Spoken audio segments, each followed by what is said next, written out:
मैं रोन लग जाता सी, मैंने पता नहीं पर मैं क्यों रो रहा, क्योंकि पवित्र आत्मा आपको छू रहा है और वो आपको टच कर रहा है।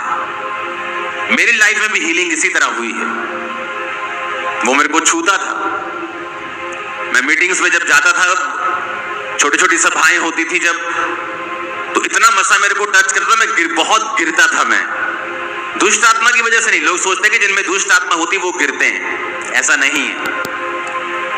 आप क्रिश्चियनिटी को एक ही लीग पर अगर लेके जाएंगे ना, तो आप मिस कर देंगे होली स्पिरिट को। बहुत सी चर्चेस होली स्पिरिट को मिस कर देती हैं, अपने आप को लिमिटेड कर देती हैं, पवित्र आत्मा को बक्से में बंद कर देती कि तू ऐसे ही काम करेगा यहाँ, जबकि पवित्र आत्मा बहुत रीति के साथ काम करता है।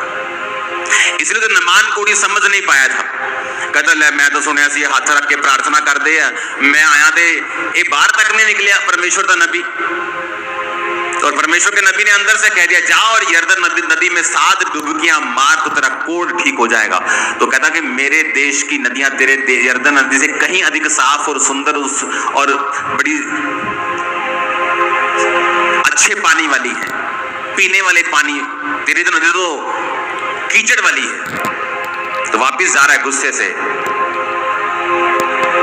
और उसका नौकर कहता है कि क्या मुश्किल बात बोल दी उसने, यही तो कहा डुबकियां मार। कितनी मुश्किल है, तू इतना सोना चांदी लेके आया है, तो क्या क्या तूने नहीं किया, क्या क्या इंतजाम नहीं किए, क्या क्या उपाय नहीं किए, तो ये डुबकी मारनी है, सामने नदी बह रही, मार डुबकी।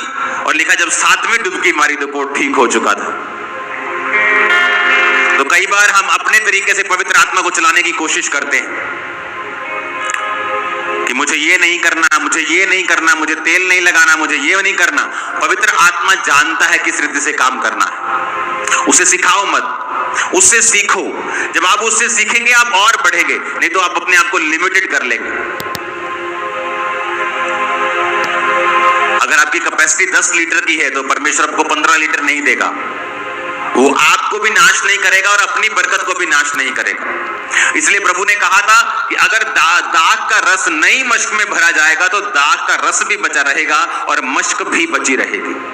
अगर दाख का नया रस पुरानी मश्क में डालोगे, तो जब नया रस पुरानी मश्क में डाला जाता था तो पुरानी मश्क जो होती थी चमड़े की होती थी, तो वो कड़क हो जाती, पुरानी कड़क हो जाती थी। तो जब नया रस डाला जाता था तो वो किण्वित होता था अंदर, और जब उसमें रिएक्शन केमिकल होते थे तो वो फट जाता